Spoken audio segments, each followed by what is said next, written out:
What's up, everybody? Hey, welcome back to the show. I'm super excited to have my buddy Greg Helbeck on today.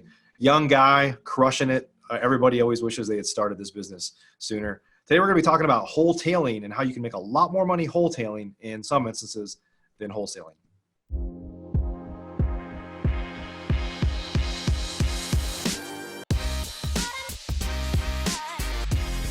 Professional real estate investors know that it's not really about the real estate. In fact, real estate is just a vehicle to freedom. A group of over 100 of the nation's leading real estate investors from across the country meet several times a year at the Investor Fuel Real Estate Mastermind to share ideas on how to strengthen each other's businesses, but also to come together as friends and build more fulfilling lives for all of those around us. On today's show, we're going to continue our conversation of fueling our businesses and fueling our lives. I'm glad you're here.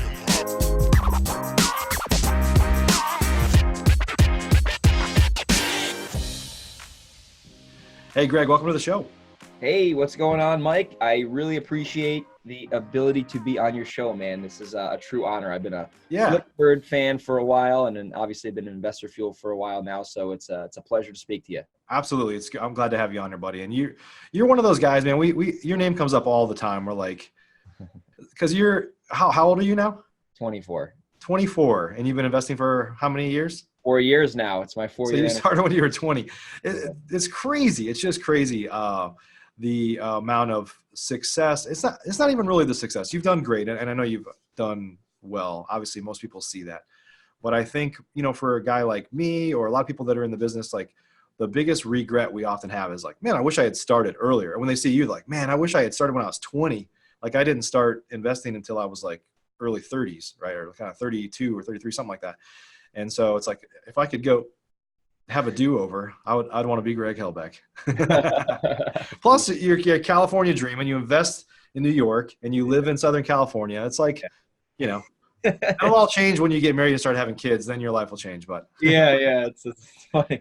It's like the whole California thing. I'm like, if I'm going to move to San Diego, I might as well do it now. And that's awesome. It's a great place. I really enjoy it here. And doing it remotely, I think with technology and relationships, boots on the ground, that's definitely what makes it happen. But right. It's definitely just as long as you're willing to put the work in, no matter how old you are. I mean, there's people who are younger than me who are kicking my butt, quite frankly. So if you're willing to put the work in, I mean, age is just a number. You just got to really. No doubt. But the thing that I would say about you and anybody that's listening right now is one of the things that I'm always impressed about with you. And my team and I we were just talking about this the other day about you specifically. We're like, you're just such a great student. Like you have the discipline to dive in and do whatever it takes to figure something out. And that is a lot of just humans don't have that trait. And especially younger folks, because they're just like, you're a little more carefree when you're younger, and then shit starts to get real. But like you got disciplined like early on, and I appreciate that in you. That's awesome. Thank you. I really appreciate that. That motivates me to keep being disciplined, because sometimes like my horse and I'm like, oh no, got up late today and I was freaking out. So yeah. So for those that don't know you yet, obviously this is the Investor Fuel podcast. So all of our Investor Fuel members know you because you've been a member for probably since the beginning, or pretty close, right? So we've had the mastermind for about 2 years now. Yeah. But maybe share your background and how you got started in real estate at the ripe old age of 20. Yeah. So Greg Helbeck, San Diego, California, from New York originally. I still go there quite often. So basically the skinny is that I graduated high school. I wasn't a very good student. I didn't go to college right away. I wanted to play in the NHL, and I worked my butt off and played junior hockey up in Massachusetts and then in Canada for a little bit. And I made it about a year and a half after high school. I was playing competitive hockey, and I really was pushing to go to college to play hockey, to then go play in the NHL. I had this whole master plan, and basically it didn't work out. So about a year and a half after high school, I had to kind of accept the fact that I wasn't going to play pro hockey, which is my option A, no plan B. And I had to go to community college. And I was like, oh my goodness, what am I doing? Like, all my friends are in school. They're going to their fancy schools, taking out their crazy loans. And I'm the loser at community college, living in my parents' basement. And I was like, I need to figure this out. And I always hated having a job. I used to be a lifeguard. I worked at a golf course, and I always hated having someone tell me what to do. And I've always been like that ever since I was a little kid. I was a little stubborn, not afraid to tell people like, what's good. And I was like, I need to figure this out. And I learned about just the concept of reading books. I started reading like self-help books when I was like 20 years old. I remember I was kind of in a phase where I was lost. So I was reading these personal development books, read Rich Dad Poor Dad, decided I wanted to be a stock market guy. So I started day trading. No idea what I was doing. Basically made a couple day trades, made a couple bucks, nothing crazy, lost a little bit of money. And then I realized like, this is not really like for me, I don't think. So then I ironically got a direct mail piece about a guru seminar in town, went to this seminar about real estate wholesaling. And I think I spent $2,000, went to the intense boot camp, and I was 20, and I went to this boot camp. They told me all about wholesaling and flipping houses and all this crazy stuff that to me was like the coolest thing since sliced bread. Yep. Well, after the seminar, basically started taking massive action, and it took me 9 months. I spun my wheels for a while, did a deal, made $1,000, like helping another investor move a property basically. And then after that, I met some mentors, Larry and Frank actually, who are in Investor Fuel, who really cool. Yeah, they helped me. I started wholesaling them houses, making like $5,000, $10,000, $15,000 fees. And then from there, there was still a couple years where I really wasn't doing great. I was making money every couple months, but I didn't have like a massive pipeline. I wasn't consistently like, making real money. You know what I mean? It was just like kind of like dribbles. And then I started really kind of coming to the conclusion that if I wanted to really grow my business, I had to grow myself. So I started just immersing myself in like getting the skills that really allowed me to do these types of deals. So I started really basically jumping into other markets and learning how to virtually wholesale in your market in Dallas, and then did really well there. And just fast forward to today, I'm buying like 3 to 5 houses a month, primarily in New York, mostly closing and wholetailing these properties, which we'll get into today. And I'm also still doing some traditional wholesaling. And now I'm disciplining myself to keep some of these properties as rentals. And that's pretty much my business in a nutshell. Not doing high volume, but I'm doing 3 to 5 a month, right? But the profit margins are what I really care about. Like, how do I make the most profit per deal? And how do I not have a ton of overhead to where if I want to change my model, if I want to change marketing channels, I don't have to basically like fire people and like do all like this, just go through the big turnaround phase. I can kind of shift with the market and also be in a situation where I can save a lot of my profits, put it in the bank for when the next recession hits, I can jump in and buy properties at 50 cents on the dollar. Dude, that's so wise, right? I mean, and I know that you know this stuff because you heard it from listening to other people too, right? I mean, you weren't here during the last downturn, and so in middle school. That's great stuff. I'm gonna tell you right now, the 2 biggest regrets people have is I wish I'd started earlier, and what you just said, I wish I'd kept more houses as rentals, right? Because I can tell you, I mean, I have a rental portfolio. We're starting to do some multifamily stuff now, or we actually have been doing it for about a year, and like when I look back, I mean, I've bought and sold hundreds of houses, and I kept like about 10% of what I bought. And when I look back now, even though the rentals are really a pain in the butt, but I look back, but the thing is they're like, it's created like that's where all my wealth is in my rental properties. Now, a lot of it's still on paper because we don't sell a lot of them, but there's a lot of equity trapped. I could refinance, I could pull money out. I choose not to because I'm kind of the mindset that I want to get them paid off and have them start cash flowing even better. But that's our retirement plan, right? But that's a big regret, and it's a wise thing to do is keep the right ones, but make sure you're keeping some along the way because otherwise you're in this hamster wheel of I have to work this hard forever. And when you're wholesaling, or even if you're rehabbing or wholesaling, we're going to talk about today, like you're only as good as your last deal, right? And so you gotta it never ends. And I'm not saying that that's a bad thing, but you'll look back and be happy that you kept some and you built up some cash flowing assets for sure. Exactly. And that's something that I kind of started to realize, like, the money gets great when you start flipping a lot of properties. It doesn't matter if you're wholesaling or fix and flipping or wholetailing, but you feel like even, let's say you make a great deal, you're like, oh, well, now what? Like that's $40,000, $50,000, but you got to go out and do that again. And it's fun. I like it, but it does get old. And you're like, hey, I think I'd probably even do better if I didn't have to, necessarily do these deals. I can have the rent coming in, and then I can kind of cherry pick these deals or maybe get into bigger deals. So I totally agree with you, man. It's so powerful. So today we're going to talk about wholetailing. And for some of you that have been watching the show for a while, you probably heard me say this before, like Greg and I jumped on, we started talking, catching up a little bit. And ultimately we just say, like, what are we going to talk about on the show today? And I've been wholetailing for years. and Greg has started to move in that direction too, from wholesaling. And so it's a perfect topic because I think it is the right move if you're wholesaling to be doing more wholetailing sometimes, right? We're going to talk about that, not every time, but it's, I think, from a wisdom standpoint, one of the things I want to share with people and we're going to share today is like, you can't have one tool in your toolbox. Like you have to have different tools that you do with different houses, depending on the situation, maybe depending on your cash flow situation or your access to cash situation. But the truth is you shouldn't rehab every house and you shouldn't assign or wholesale every house. There is a middle ground here, and it's a cool little tool that we call wholetailing. So, Greg, why don't you talk about what wholetailing is for those that maybe have never heard that phrase before? Absolutely. Yeah. And that's, it's funny. I discovered it like really this year, and you've been doing it for years. It's a lot of investors. It's kind of like a thing in the back pocket that no one's really talking about. So basically, if you're not familiar with what wholetailing is, it's kind of like, it's essentially, it's like a hybrid between wholesaling and rehabbing. So what you're doing with a wholetail essentially is your number one is you're closing on the property. You're not assigning the contract. You're not doing a double close. You're taking title.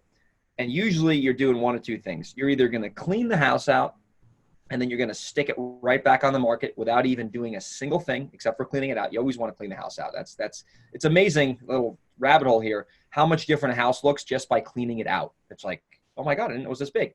So number one, you're cleaning the house out. And then number two, if you clean it out and list it, that's option number A. Option number B is you clean it out. And then the key here is you do the minimum changes to try to get the maximum value. So what do the minimum changes look like?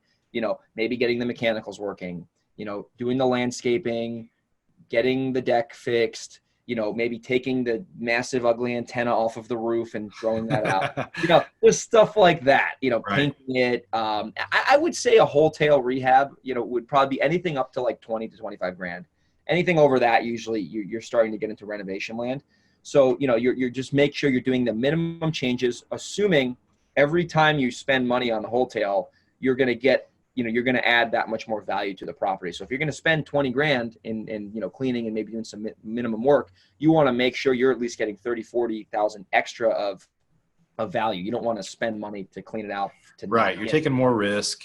Because you're gonna have some loan costs, right? You're borrowing money. Even if you're using your own money, you have a opportunity cost of your capital, right? So you gotta have there's a cost of money. You got to turn on the insurance. You're probably doing some yard maintenance, like whatever has to happen when you own it, right? You're paying taxes, and you're probably paying realtor fees when you list it. So you have to make more. But the beauty of it is if you do it right, you almost always will make more. In fact, the reason we've been doing it as our primary exit strategy over the last 4 years now is I think we make more in some instances than if we rehab a house, which is insane, right? Sure. Yeah. That's the secret. Yeah. That's the truth. Yeah, that's the truth. You do. Yeah. You're done.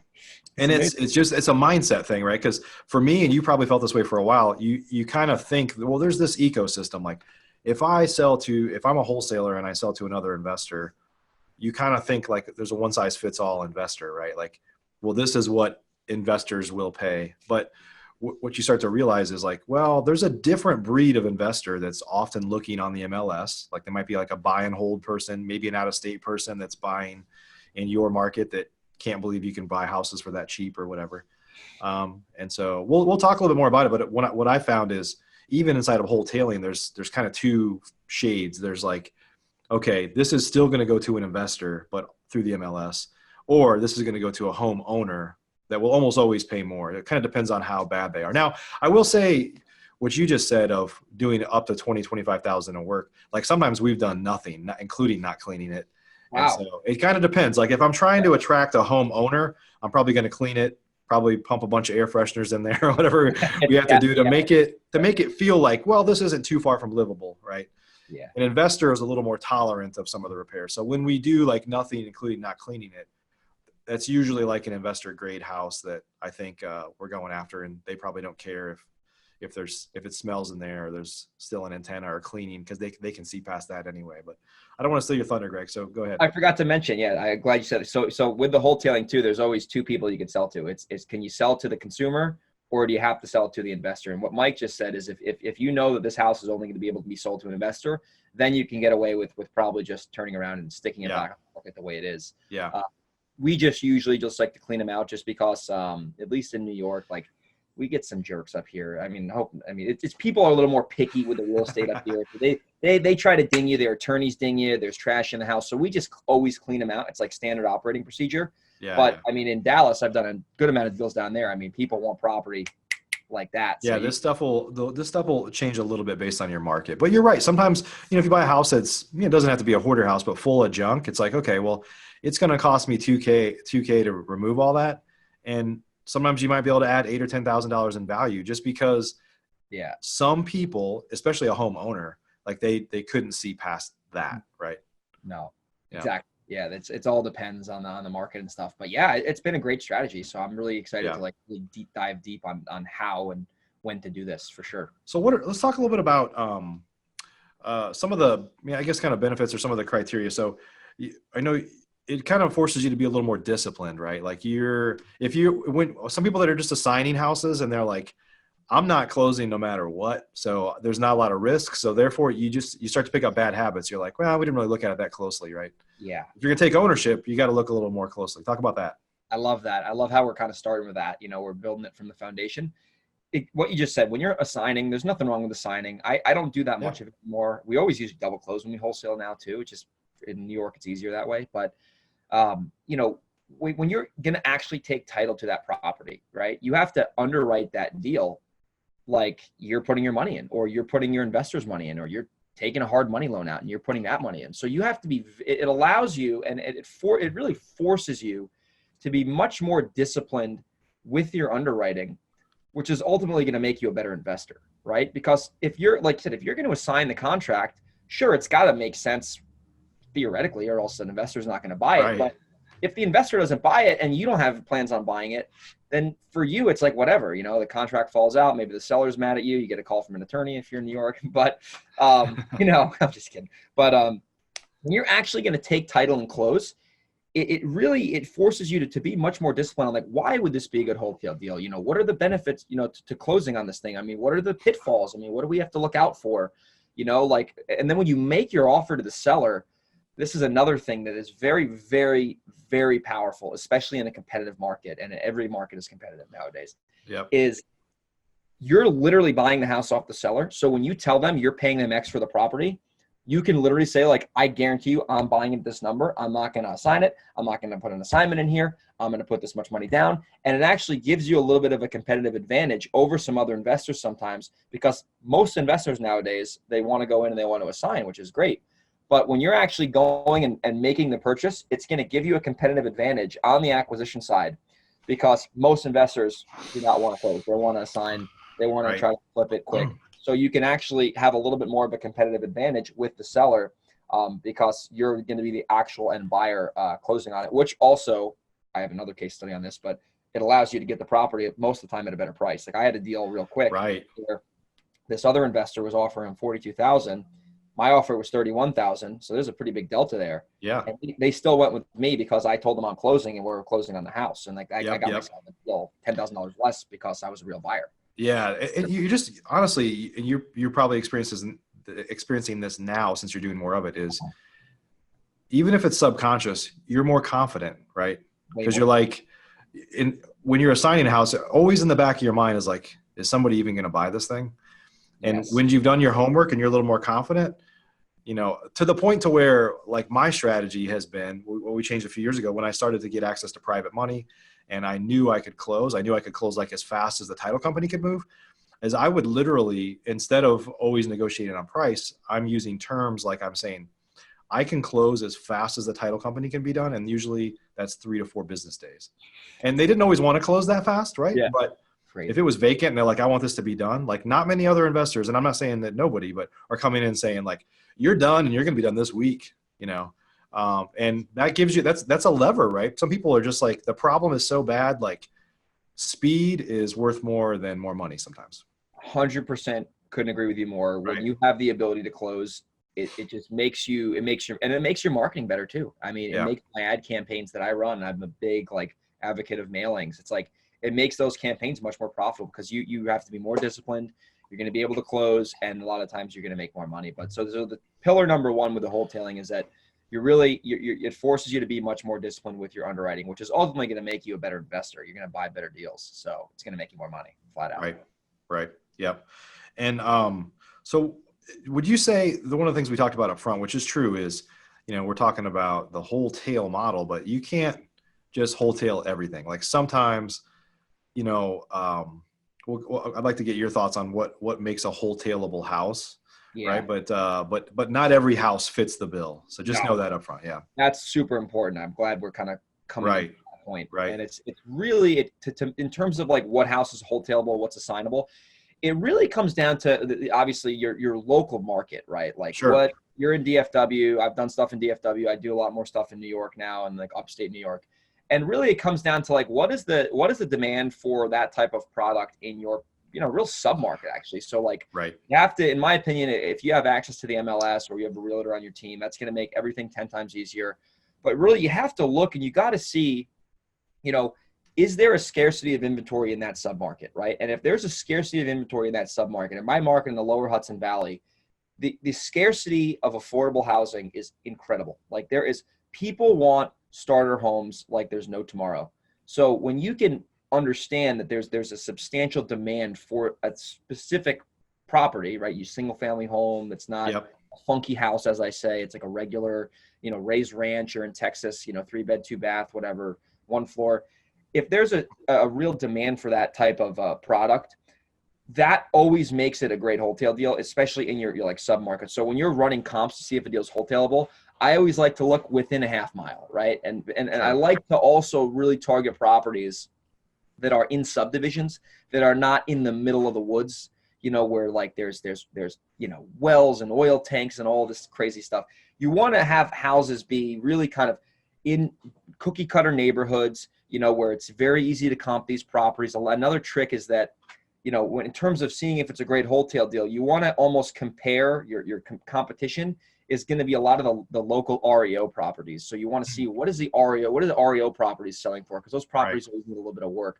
What are the REOs going for? What can you get this deal for? And then how long did it take that REO to sell?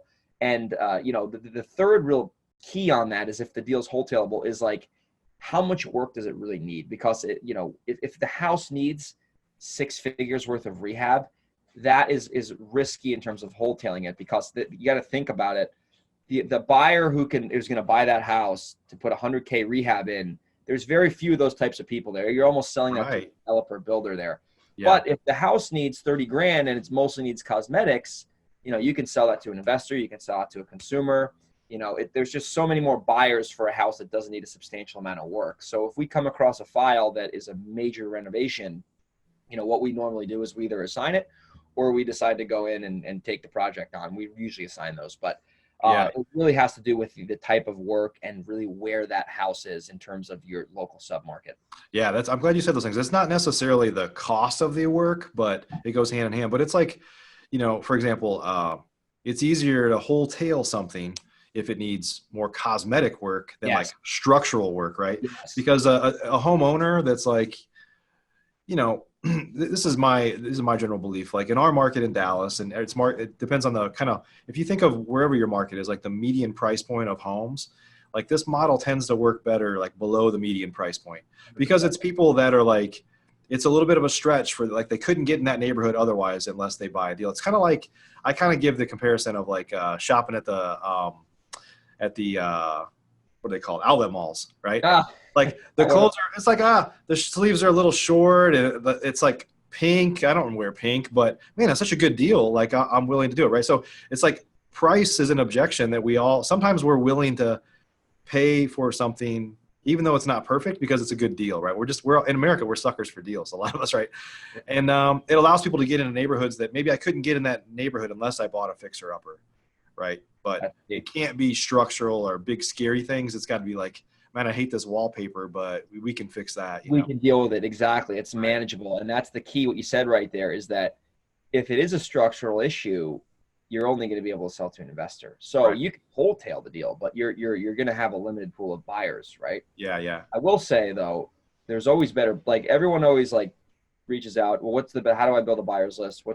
The best buyer's list, in my opinion, is the multiple listing service. Yeah, put it on the MLS.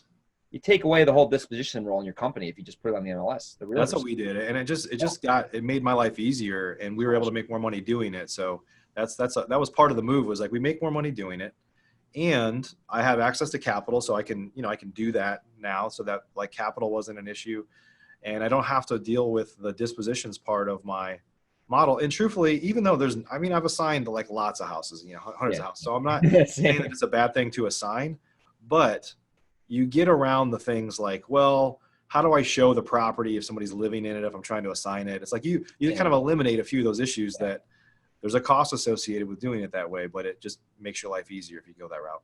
Totally. Especially in a like, I kind of like how you just said that. I mean, there's a lot of investors out there looking to buy the same houses as you. And if you can buy the house and close on it, then other wholesalers got to, take people through the house, which the sellers clearly don't want. That's another kind of goes back to pillar number one. It gives you an advantage in the marketplace. Right. Make sure that the house is. One other thing that you mentioned is looking at the comps and, comping. So one thing that I, cause I teach on our students and stuff on the same strategy that I want to throw out there, which I know you do the same thing, is, so one of the questions is, what is a wholetailable house, which is kind of what we're talking about here.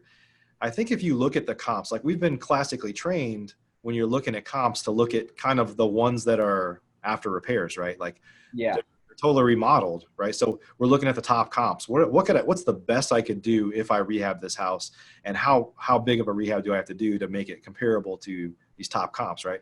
So wholetail is kind of like the other end. Like instead of looking at the ceiling, look at the floor. Like what's the lowest that anything is sold for on the MLS, and how bad is that compared to how bad mine is? If you're just kind of looking at the other end, right?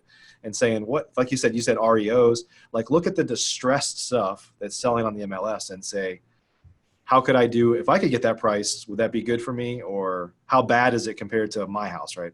Exactly. That's critical. And it's so important to understand that before you start doing the strategy. Right.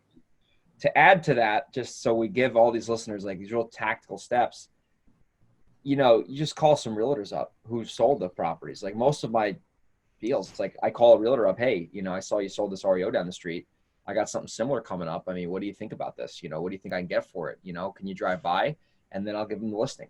So really, you got to really use realtors to your advantage. I think a lot of investors get scared to use realtors, especially if they're wholesaling. They don't like it. We've done great with realtors wholesaling, but if you're wholetailing, just call realtors up. They're your best friends. They're the ones who are going to sell your properties. I mean, I think a lot of investors, they kind of look down at realtors. I'm like, what does the matter with you? Why would you do that? They're incentivized to sell product, and it should be your product, and there's a lot of great ones out there. You just got to call and lead with value. And no doubt. It'd be a great way to sell your properties. They want leads. They're saying this is market specific. And when I started almost 12 years ago in the business, I really, and this is different in a lot of markets, but in my market, the DFW market, and I think a lot of markets around the US, like it really wasn't as acceptable to sell an imperfect property on the retail market as it is today. Yes. Now the MLS is just a clearinghouse for, it could be distressed. A lot of that got driven by the REOs and all of the short sales and all that stuff. It's like imperfect stuff started to be sold, and that kind of opened the gates to I guess, wholesalers and investors to liquidate their properties through the MLS market. Absolutely. Yeah. It's the best way to sell houses. I mean, I have so many examples where it's like, we put out the MLS. Well, share one. I think you had a case study you wanted to share. Yeah. Just to give people some perspective on, I guess, do you have a rule of thumb? I mean, you kind of need to have a rule of thumb. Yeah. There's this old rule of thumb. I won't even say it's mine. Like I just kind of heard this along the years, and I've perpetrated it by sharing it, but whether you should assign or wholesale versus rehab. And it's usually kind of gone something like, hey, all else equal, you need to be able to make at least double on it if you rehab it versus a wholesale. And so, there's a bunch of shades of gray in there, but do you have kind of a general rule of thumb on if it's a wholetailable type property, when you should be willing to take on that additional risk?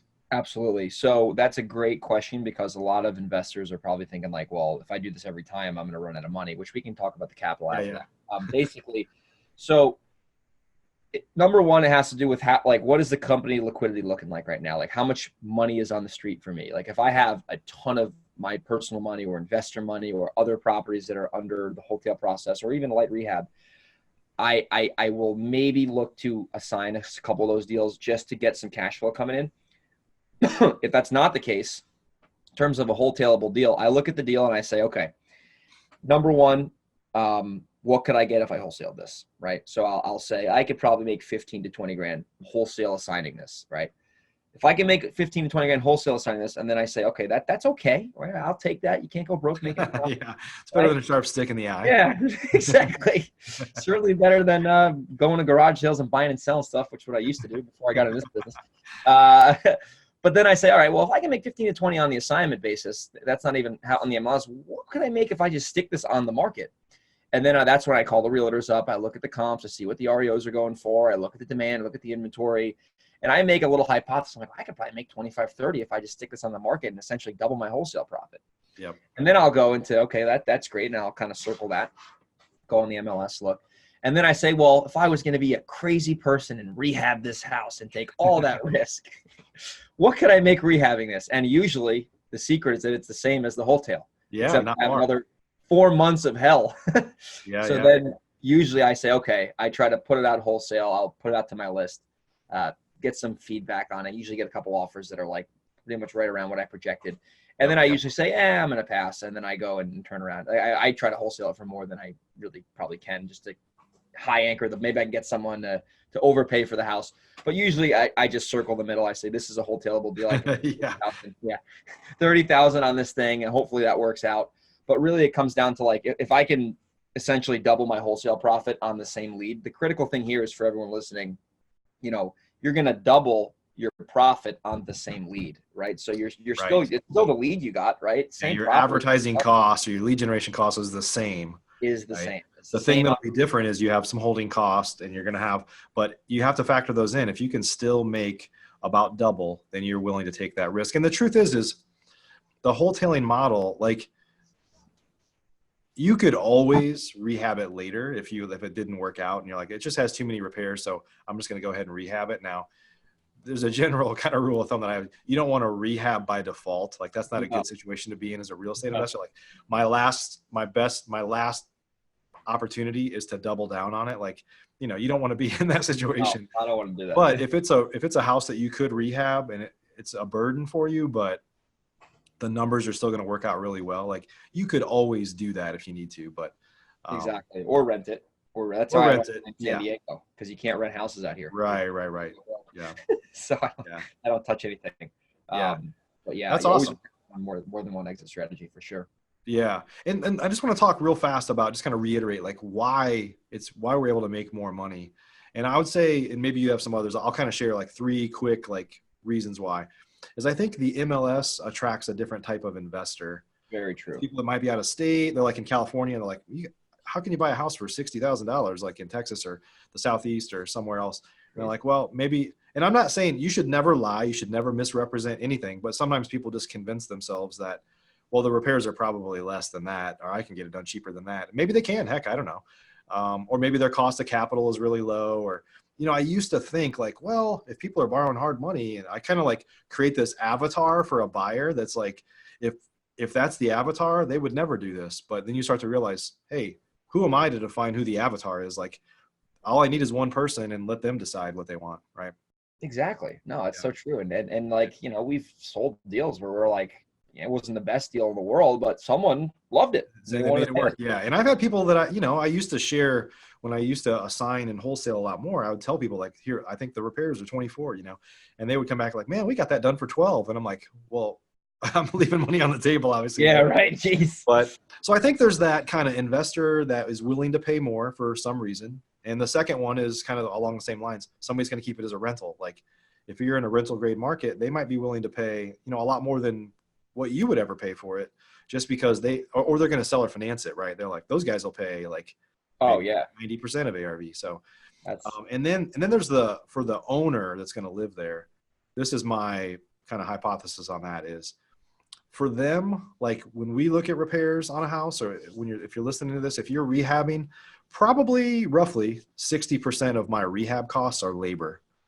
And I have to pay those costs because I'm not rehabbing anything. These hands are like super soft. They're not gonna get. I don't want any blisters on these. Got my baby lotion on these things. Yeah, exactly. Pause. Yeah. But when somebody's gonna do the work themselves and they move into a fixer upper, they often don't think of their labor, their opportunity cost of their time.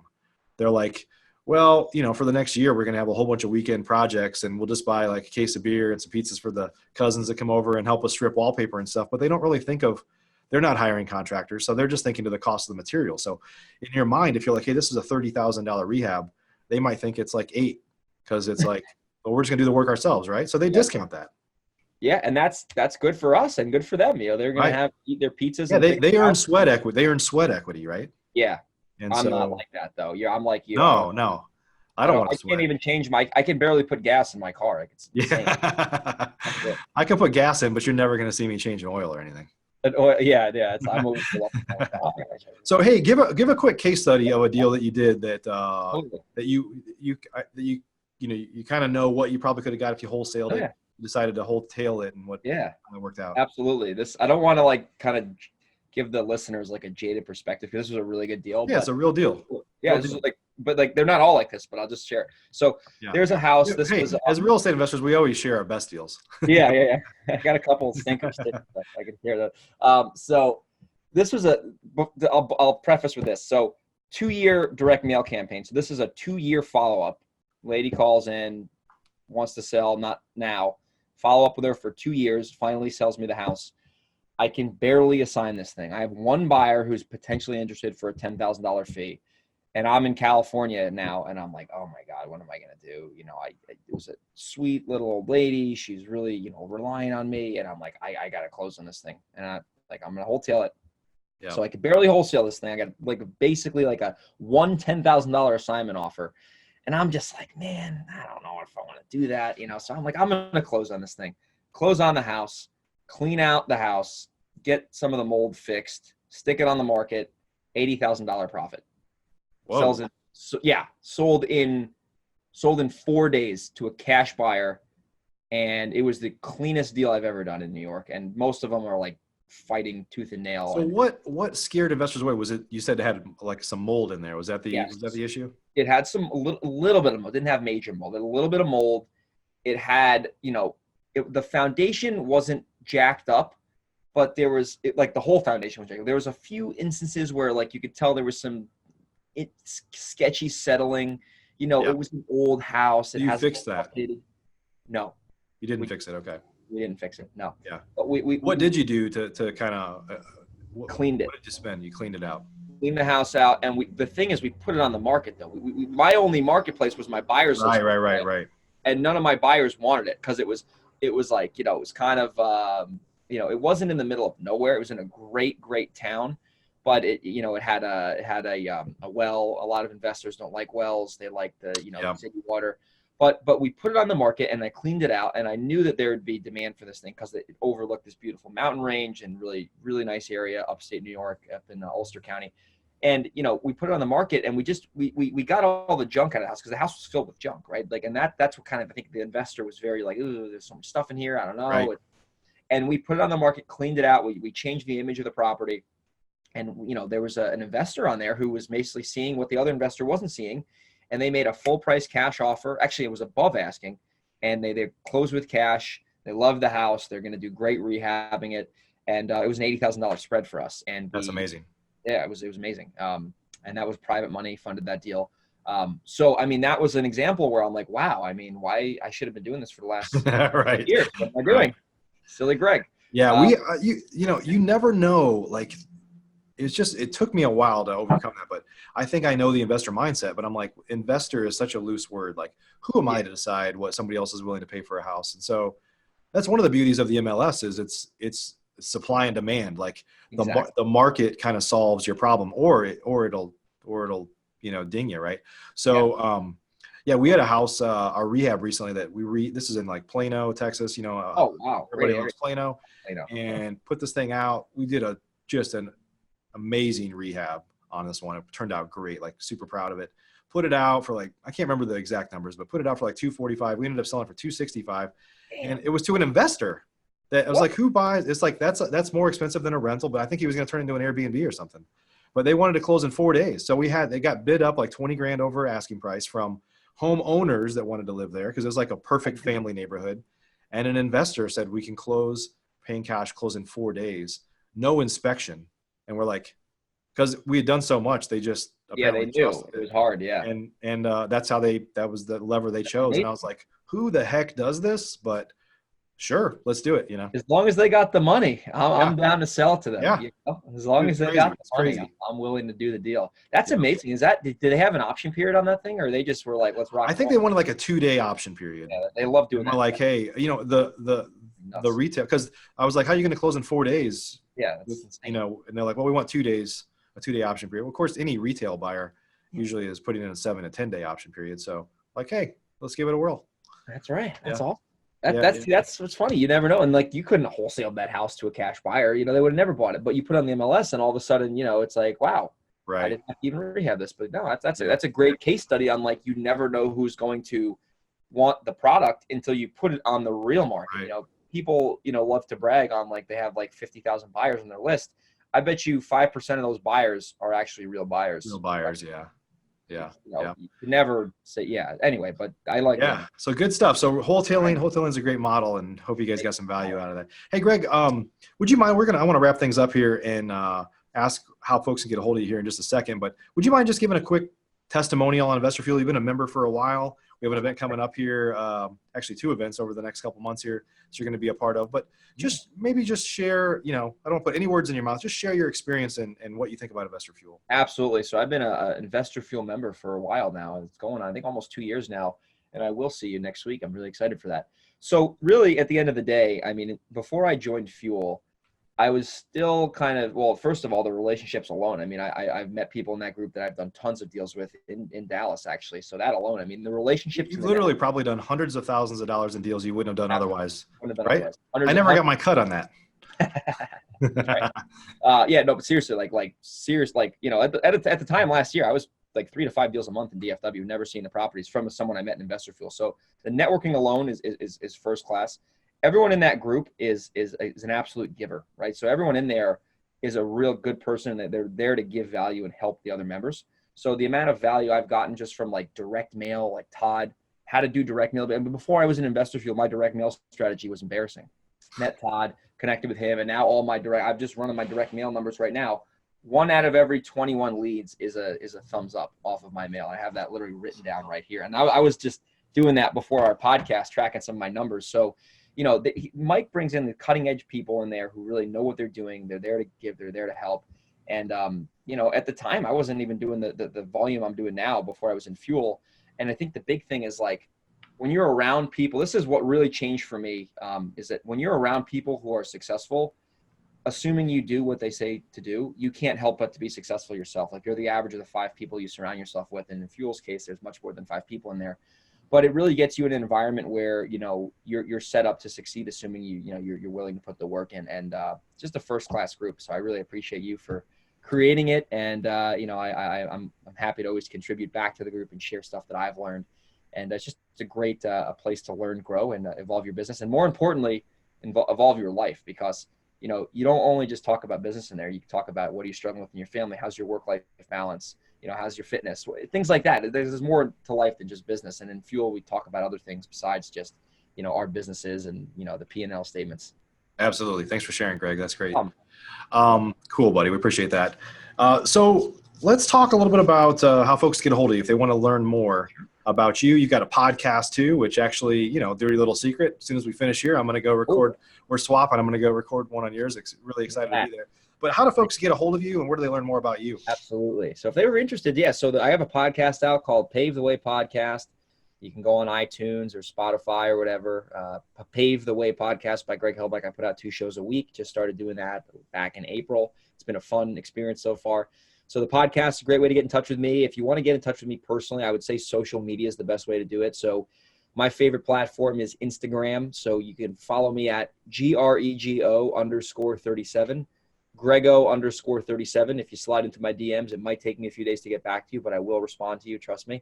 And I'd be happy to connect with you. And if you're local in San Diego, I'd be happy to meet up with you in person and have you come over to the office, or we can go meet in La Jolla, have a nice dinner or whatnot. So if you're local to San Diego, reach out to me. I'm out in La Jolla. There's tons of good spots to eat. I love connecting with other investors and masterminding out here. So those are the best ways to get in touch with me. Awesome. Hey, Greg, thanks again for sharing all this information today. This is powerful stuff. I mean, this is the type of stuff that if you're just wholesaling and assigning deals, that can move the needle for you, right? You don't have to spend more on advertising. You really have no more upfront cost. Nope. A little bit more perceived risk, but if you do your homework, it's really, not that much risk.